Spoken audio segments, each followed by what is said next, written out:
Somos Ángela Restrepo Paula Buitrago y Sara Flores y estamos en Únicas Somos Más, en podcast. Bienvenidas.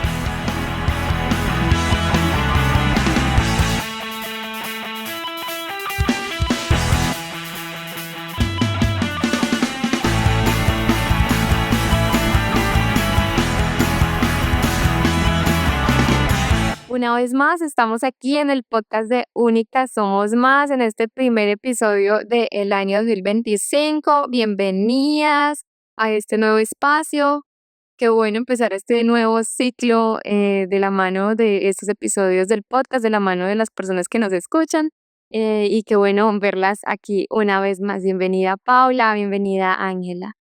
Gracias, Sarita. Y de hecho, serían 2 años ya de constitución de Únicas Somos Más. Entonces, ya que lo mencionas, creo que es muy importante dar el agradecimiento a toda esta comunidad, porque sin el apoyo, pues no estaríamos acá. Entonces, bienvenida, Angie, nuevamente en este 2025 para podernos enriquecer de todo este conocimiento y de todo este contenido de valor.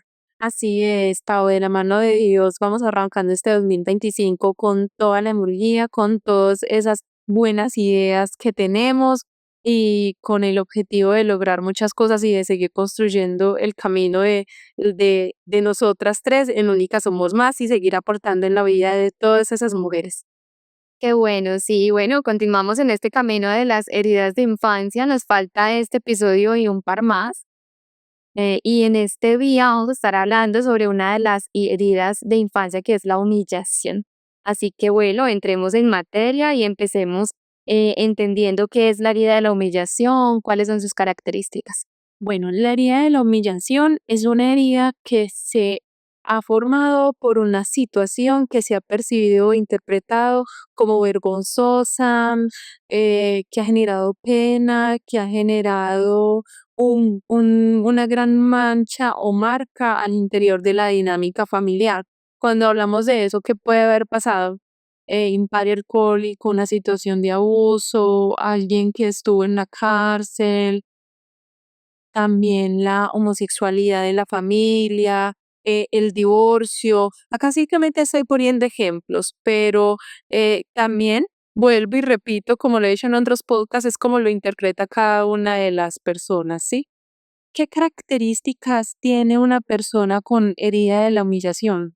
Son personas que manejan un nivel de exigencia muy alto, que son muy críticas consigo mismas, que se desconectan bastante de sus propias necesidades y esto las lleva a tener un alto nivel de estrés.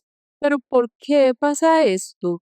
Se preguntarán, porque como parte de una situación de vergüenza en la dinámica familiar, entonces esta persona que desarrolla idea de la humillación es como si hiciera un trato inconsciente consigo misma, donde va a ser muy buena, donde va a ser todo perfecto, para intentar y se va a hacer cargo de todo lo que pasa a su alrededor para intentar borrar la mancha de su familia. Es como si me voy a encargar de reivindicar esa marca que tiene mi familia y a partir de allí entonces empieza en función de ir a salvar a todo el que se encuentre en el camino.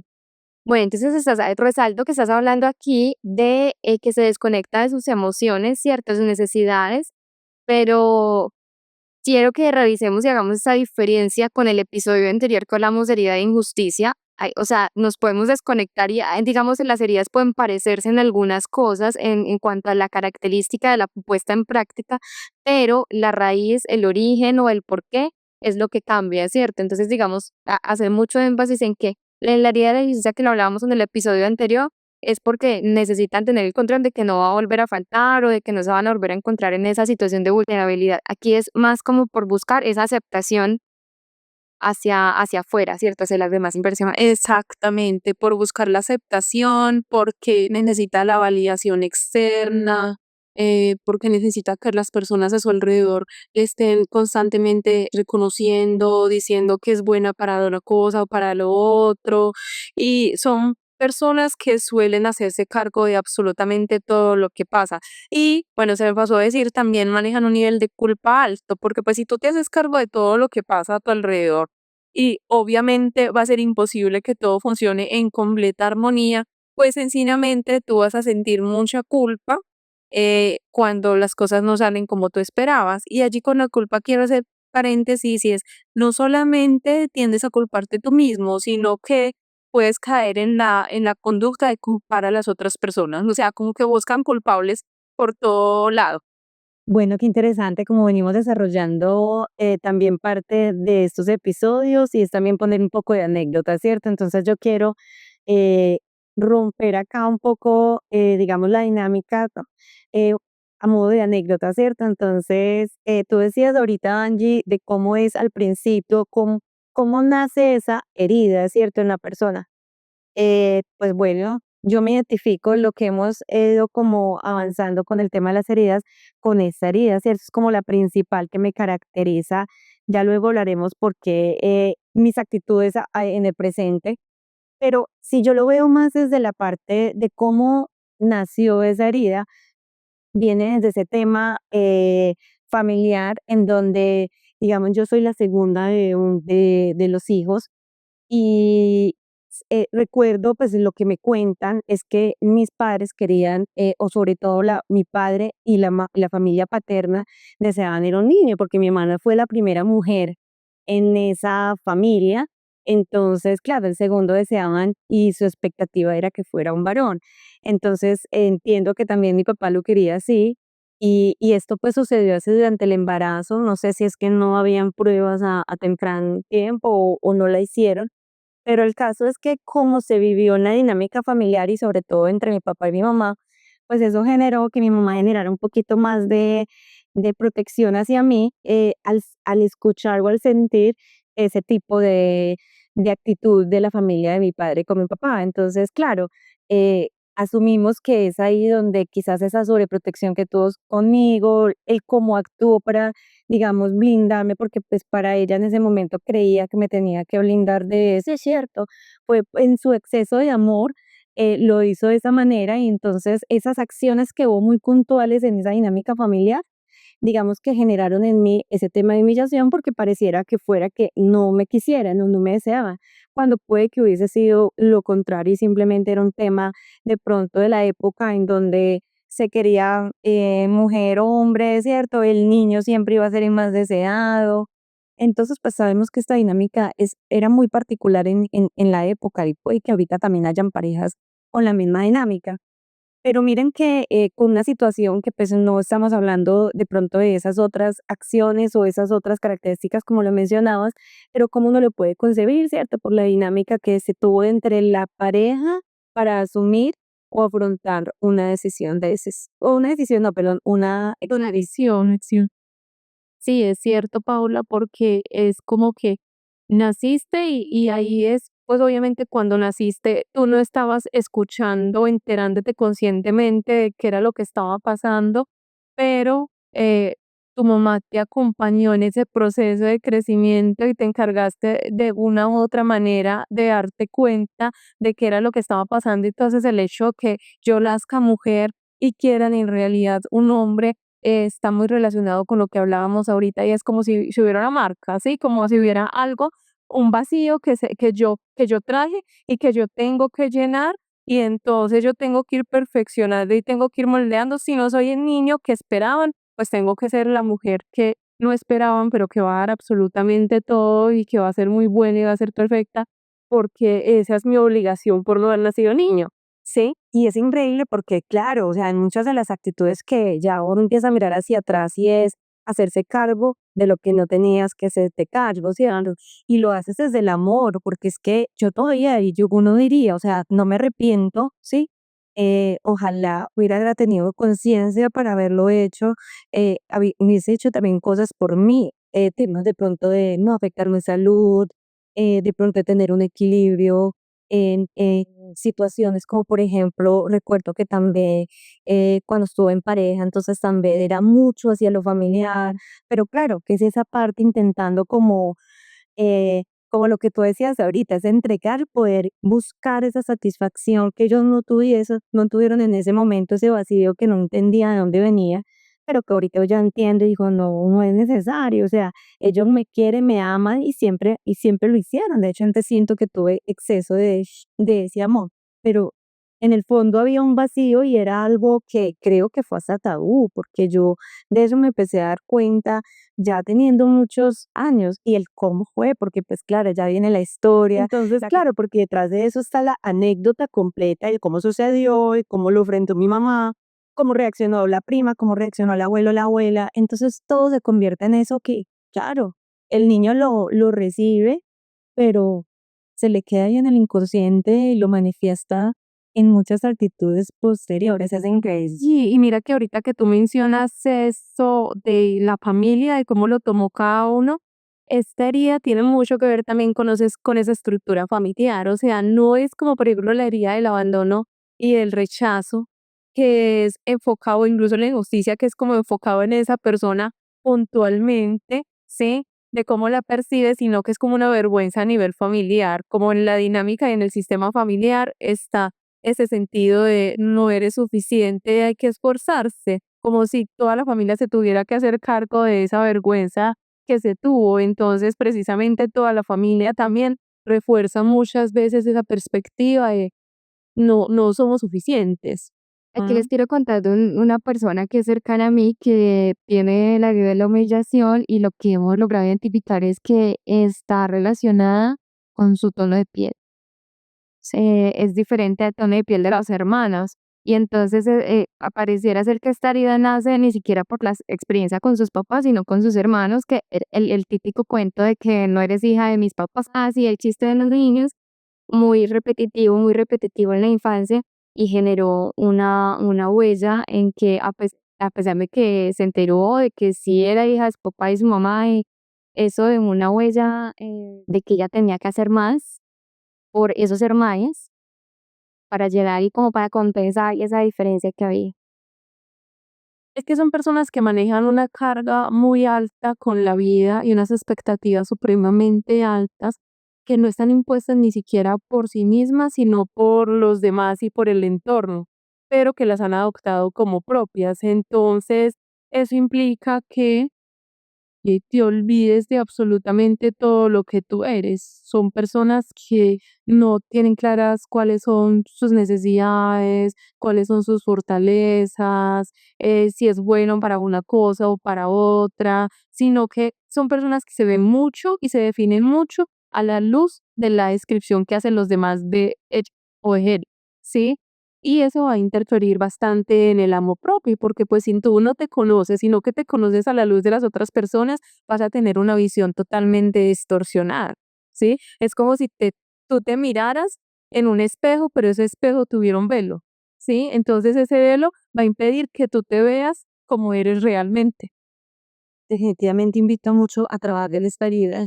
Lo vivo, lo viví mucho, ¿cierto? Y estoy en un proceso eh, terapéutico que me encanta porque yo ya lo he dicho en podcasts anteriores que por diferentes episodios en mi vida he tenido la cercanía y una muy buena manera de las terapias psicológicas y siempre las vendo. Y si yo puedo decirles a las personas, acudan, vayan, acompañen, si estén bien, estén mal, me parece que es muy sanador y entonces por eso lo refuerzo mucho y, y actualmente lo estoy haciendo y pues más que estoy acá en esta sociedad, entonces y en esta comunidad, siento que es muy importante trabajarlo porque es que se disfruta mucho saber cuál es tu herida, conocer en cómo fue que tú tuviste, exacto, cómo te relacionaste antes y no quiere decir que es que uno pierda su esencia, no, sino que la disfruta de otra manera, o sea, dice, listo, o sea, lo que tú decías, la culpa, no, ya no, o sea, yo estoy haciendo algo por mí, ¿sí? Y no voy a sentir culpa porque siento que dentro de la estructura que tengo puedo seguir, digamos, haciendo las cosas por los demás, pero no buscando esa aprobación, sino que haciéndolo porque siempre lo he querido dar con amor y ya, independiente si lo están aprobando o no, lo que yo puedo dar, hasta donde yo puedo dar esa parte. Entonces, quería también como comentar eso de la herida, que es muy importante. A mí me gusta mucho analizar cómo se interrelacionan las heridas, pero particularmente desde esta, cómo se relacionan tanto desde esa validación y desde ese cómo me ven los demás. Y a mí me ha llamado mucho la atención el cómo interactúa particularmente con tres de las otras heridas, por ejemplo, con el abandono, que se los he dicho a ustedes en otras conversaciones, y es que las personas con herida de abandono tendemos mucho a victimizarnos, a mostrarnos y a estar realmente como necesitados de ciertas cosas, buscando papá y mamá, ¿sí? ¿Sí?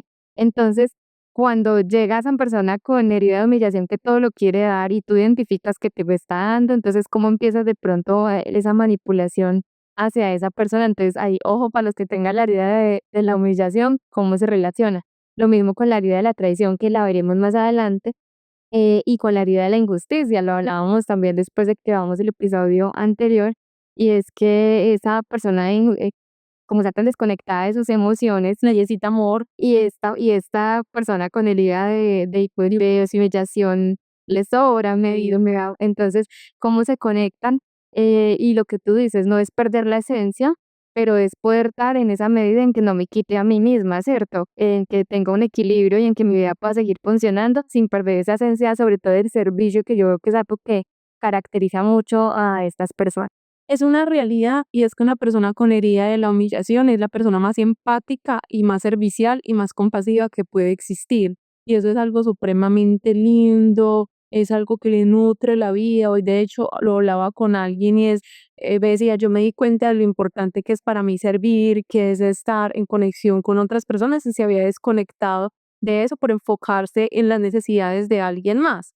Pero precisamente, así como es muy linda esa empatía y esa compasión, es muy importante que esa compasión la pongan en práctica consigo mismas, porque tienden a criticarse mucho y a cuestionarse y a ser los jueces más aguerridos cuando se trata de juzgar los errores que han cometido propios. Entonces, allí también es esa comprensión de algo tan sencillo como esto, o sea, se te olvidaron las llaves dentro de la casa y saliste. Entonces, son personas que, pero es que cómo soy de elevada, cómo soy de bruta, cómo se me ocurrió hacer esto, parece que solamente yo lo voy a hacer, todo ese tipo de cosas.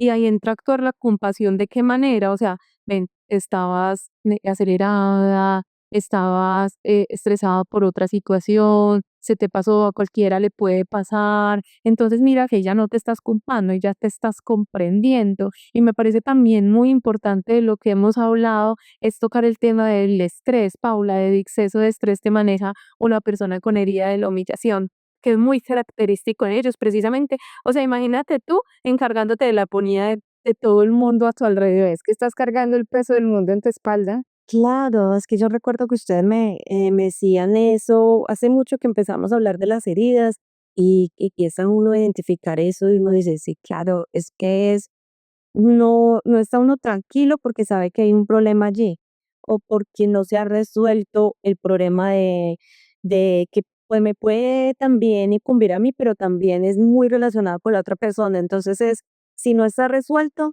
no estoy tranquila, ¿sí? Porque siento que es mi responsabilidad ayudar, es mi responsabilidad, aunque no haya tenido nada que ver con ese problema, yo le busco el cómo es parte de mi problema. Se encargan de cosas que no se deberían encargar, o sea, son personas que tú puedes estar cargada de trabajo y mañana tener tu agenda full y yo decirte, me puedes ayudar a recoger el niño al colegio y tú no me vas a decir que no, tú me vas a decir que sí.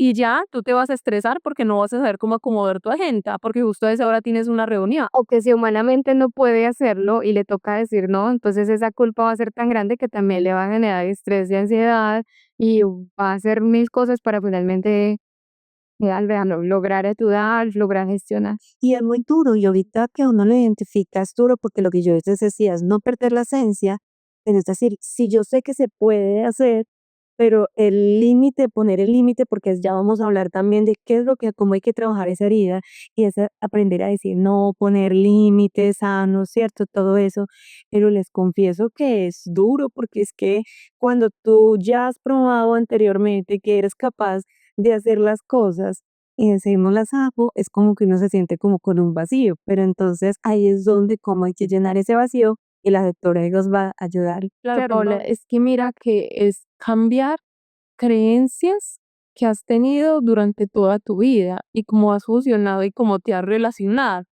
Entonces, cambiar creencias de más de 30 años en un par de meses y empezar a actuar y a comportarte y a relacionarte de una manera distinta. Yo acá pondría un punto sobre la mesa importantísimo para trabajar en la herida de la humillación y es el autocuidado. ¿Sí? Si tú piensas en la persona en la que tú más amas, tú a esa persona que tanto amas dejarías de darle comida, la llevarías a que se acueste tarde o a que se levante muy temprano. Si sabes que está enferma, no la llevas al médico. Si sabe que necesita ir al baño, entonces no lo dejas ir al baño. Si sabe que necesita agua, hidratación, entonces no le das.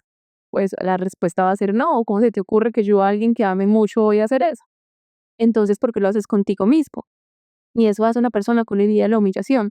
Entonces, no puedo ir al baño todavía porque tengo que terminar este informe, no puedo, esta cita me la dieron, pero no importa, la voy a cancelar y la voy a aplazar porque es que fulanito necesita que le colabore con otra cosa.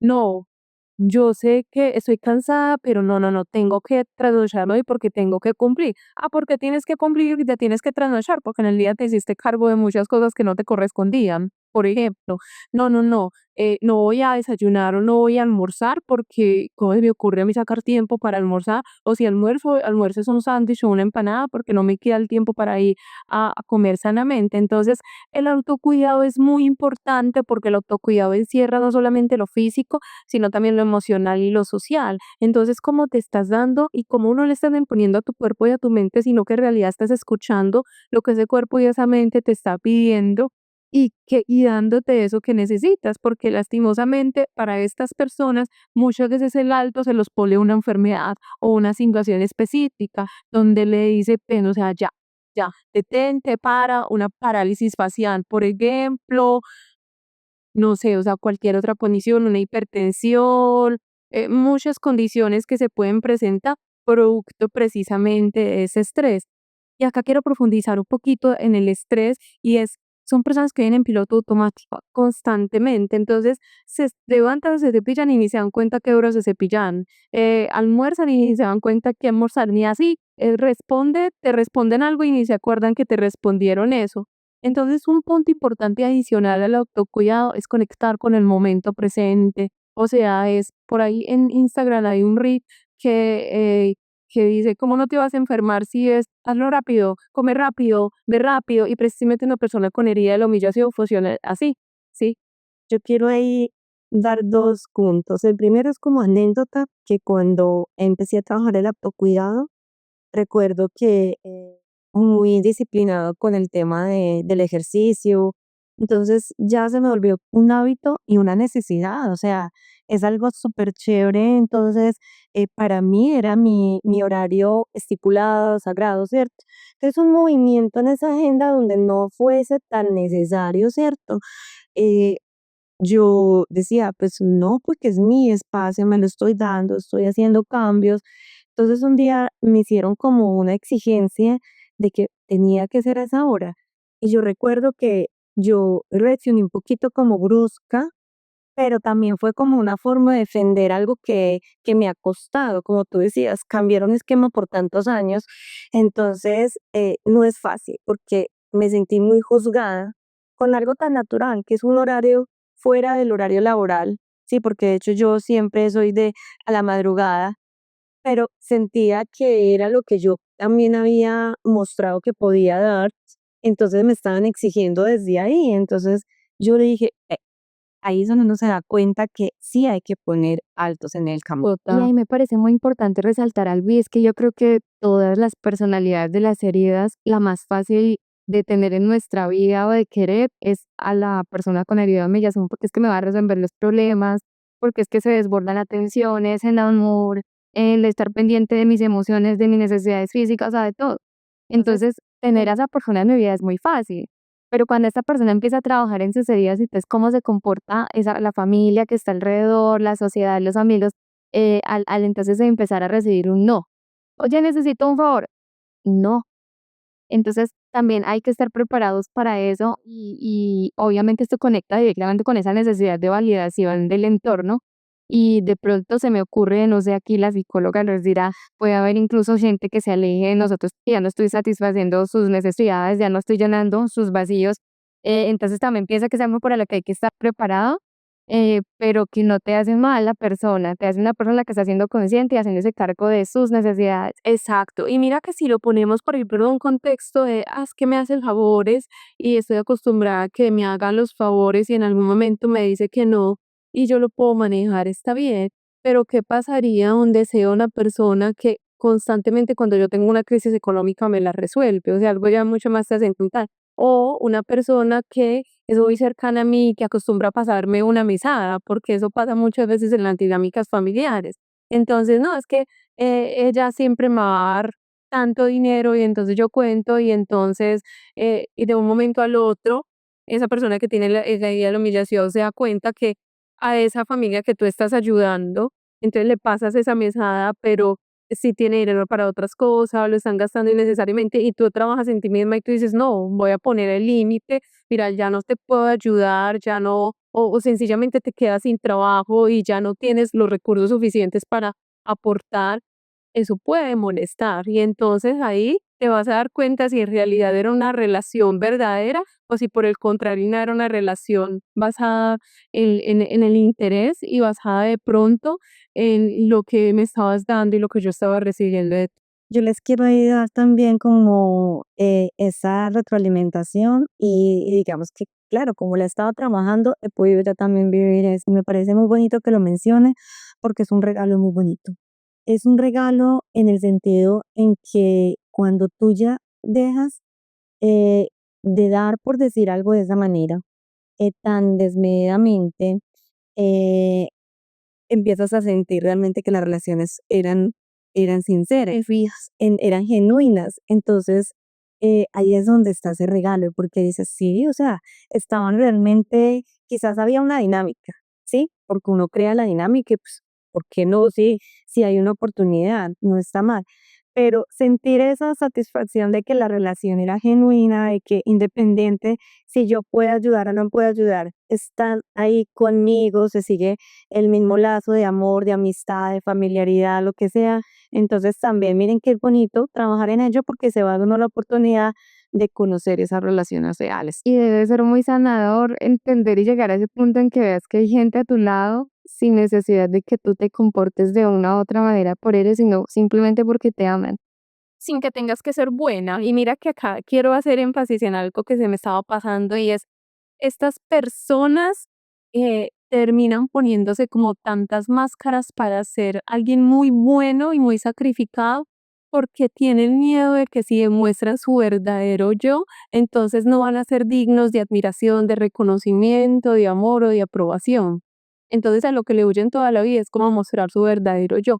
Cuando estas personas logran despojarse de todas esas máscaras, de esos miedos y de esa necesidad de agradar y muestran su verdadero yo, se dan cuenta que ese verdadero yo era tan maravilloso como cualquier otro, ¿cierto? Y que en realidad vas a tener defectos como todos los seres humanos, pero también tienes muchas cosas lindas que le van a agradar a las personas. Entonces esto es muy bonito también porque no es solamente te das cuenta quién a tu alrededor, quién está a tu alrededor, sino que te das cuenta quién eres tú realmente, qué necesitas, qué esperas, qué quieres, qué buscas. Entonces ahí ya va, es no voy a hacer para cumplir las expectativas de alguien más o no voy a estudiar o no voy a trabajar en lo que las otras personas quieren, sino en lo que yo deseo y en lo que yo quiero y lo que me hace feliz y lo que me genera satisfacción. Y ahí entonces me voy a creer merecedora también de lo que me estoy dando, ¿sí? Porque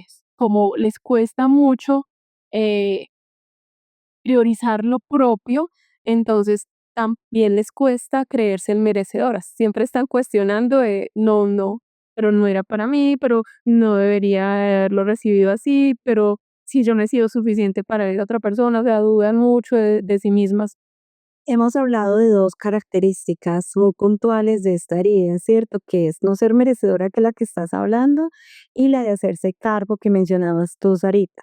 Y hay una que yo no había identificado y reciente lo hice, y se te la comentaba a ti, Angie, y era la de no ser protagonista o ceder, ¿cierto? Miedo como a eso, a hacer esa sobresalir. Me pareció curioso e intenté irme hacia atrás como para ver anécdotas mías al respecto, pero ahorita se las cuento. Quiero que nos cuentes un poquito por qué eso es una característica de esta herida tan puntual. Claro, mira que como tú creces pensando que algo está mal en ti y que tienes que ocultar algo, entonces es como si tú crecieras como cojeando, ¿sí? Como cojeando en tu personalidad, en tu verdadero yo. Entonces, como decía yo ahorita, a lo largo de tu vida te has encargado por ocultar eso que eres y por mostrar otras cosas. Entonces, el sobresalir implica uno, pues visibilizarte frente a los demás y decir como, yo soy la digna de estar acá y yo puedo hacerlo, y entonces vas a dudar porque te dices, no es que hay otras personas que están mejor preparadas que yo, por poner un ejemplo. Y lo otro también es que te hace sentir una mala persona, porque como tú eres un GPS de las necesidades de los demás y de los vacíos de los demás. Entonces, ¿tú qué vas a hacer? No, es que esta persona lo necesita más que yo, es que esta persona necesita este apoyo, es que necesita este reconocimiento, es que sí lo hace bien, entonces por eso te haces como a un lado.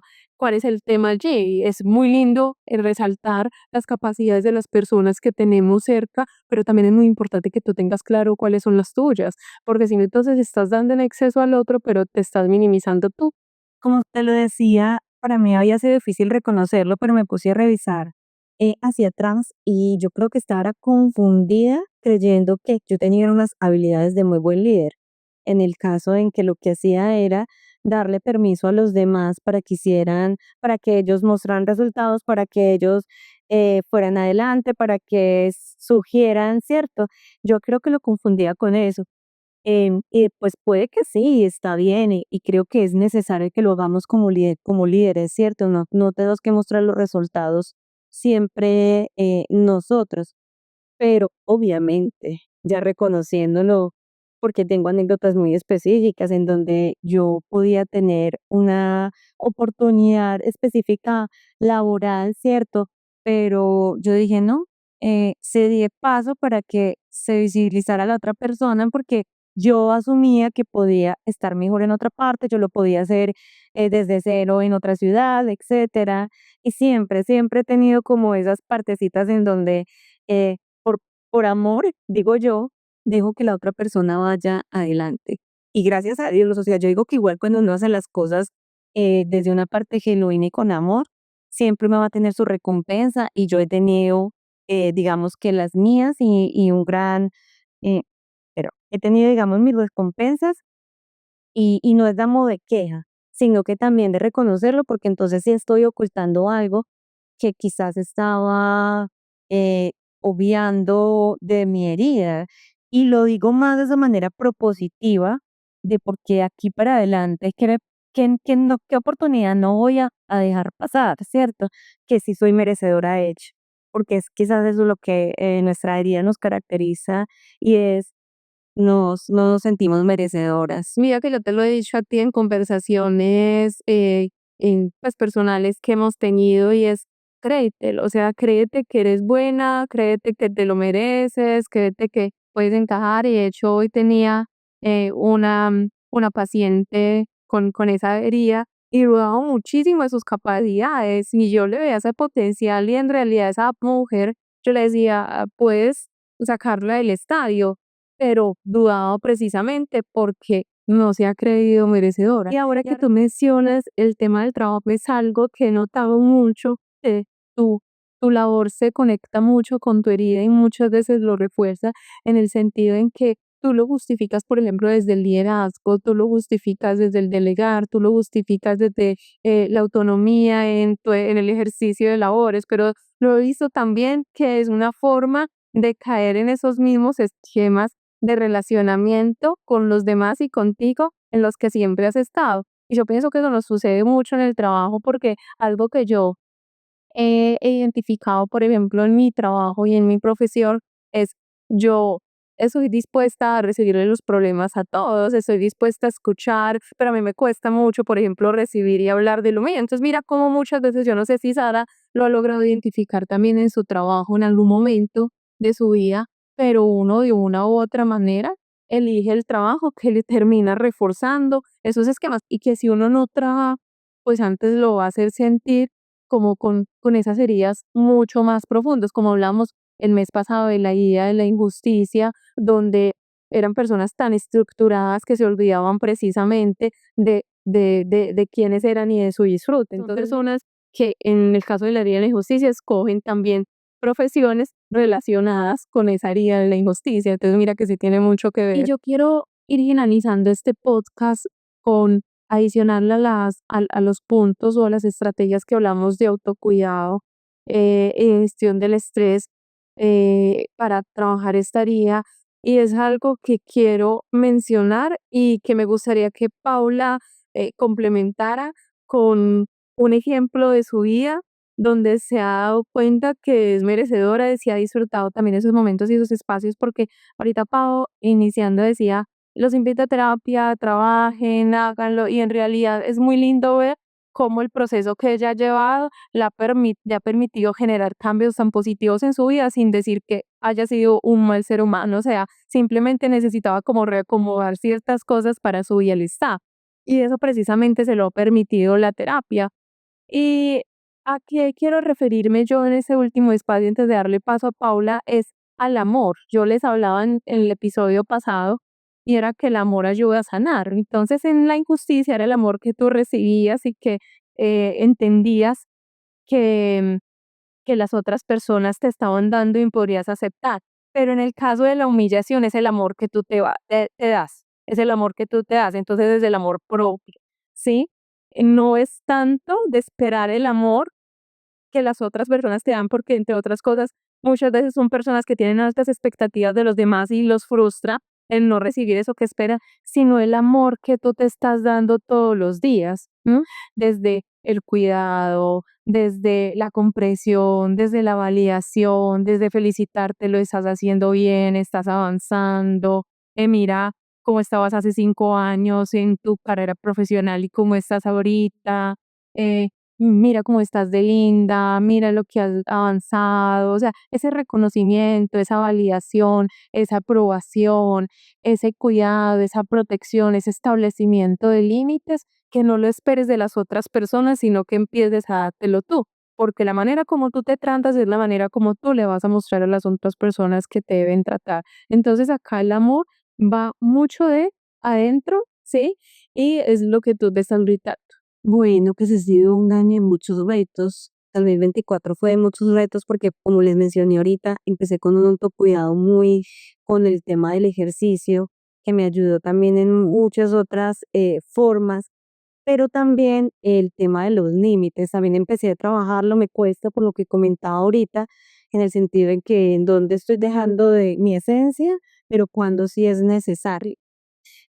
Pero en todo ese trayecto, se acercaba también la fecha de mi cumple, y para mí era un número icónico, eran mis 40 años, entonces, yo también ahí empecé a decir: "¿Qué quiero?". Y resulta que como a mí siempre me han encantado los viajes y siempre hasta lo había proyectado a manera de un viaje para mí, pero también empecé a hacer un poco más de conciencia de qué era lo que, quería, y era esa forma de consentirme, de estar con las personas que quiero, que amo, como decíamos, relaciones, sinceras, sanas, de nutrirme yo, ¿cierto? De algo que siempre he hecho para los demás, que es buscar como festejarles, que estén bien, que si hay que hacer una cosa se hace, no importa el tamaño ni el valor, ¿cierto? Como esa parte, y me programé mi cumpleaños. Me programé mi cumpleaños, lo organicé con detalles bonitos, con cosas muy especiales, con comida deliciosa, con los invitados, o sea, hice algo que tuviera unos detalles que eran de esfuerzo, porque era la logística, era el disponer, obviamente, detrás de ello, pues también estaba parte de mi familia ayudándome, ¿cierto? Pero digamos que con mi idea, con mi dirección, con mis recursos, en el sentido en que era algo que me estaba regalando y que es difícil, porque mire que si habíamos hablado de unas características que es, primero me es difícil sentirme merecedora, ¿sí? Y si yo misma no me estaba sintiendo merecedora de que podía tanto disponer de los recursos físicos, económicos, de tiempo, y como lo decía también físicos, porque en el sentido de poder hacer algo es demandante, pero lo disfruté, me estaba sintiendo un poquito coja porque es que, como lo dices Angie, o sea, es un proceso, ¿cierto? Pero entonces no es un cambio de chip simplemente de la noche a la mañana y entonces, ay, ya somos mujeres diferentes, no, son procesos días, pero eso hace parte de ese proceso, te deja enseñanzas, es bueno uno hacer esa evaluación, cómo me sentí, fue muy charro porque yo me lo disfruté, luego fue que me dijeron: "Te veías tan feliz", y claro, yo en ese momento estaba libre de lo que estuviesen pensando los demás, pues, que que si me estaban aprobando, que si estaban sintiéndose bien, y obviamente yo hice las cosas para que se sintieran bien también. Pero no las hiciste para ella, las hiciste para ti. Ay, mira cómo eso tiene una consecuencia positiva también. Y cómo lo que transmites o lo que transmitías en ese momento, en realidad estaba más conectado con tu satisfacción, con tu felicidad, con tu bienestar de con cualquier otra cosa. Qué felicidad empezar este 2025 con este podcast, qué rico volvernos a ver, a encontrar y bueno, una vez más, invitar a todas las personas que nos ven y que nos escuchan a que estén atentos en nuestras redes sociales, a que estén atentos también de la información que estamos pasando sobre nuestro próximo Y taller, bueno, invitarlos a que estén pendientes de todas nuestras redes sociales y muchas gracias. a ti Angie, a ti Sarita, porque han hecho parte de este proceso, entre risas, entre consejos, entre esta amistad y en esta relación y en esta sociedad, creo que me han apoyado mucho para poder hacer todo todo esto que hemos hablado hoy. Entonces, creo que aquí va muy el eslogan de nosotras y juntas somos más. Esto es Únicas Somos Más, el podcast. Te invitamos a suscribirte a nuestro canal y no olvides activar las notificaciones para que puedas escuchar los próximos episodios.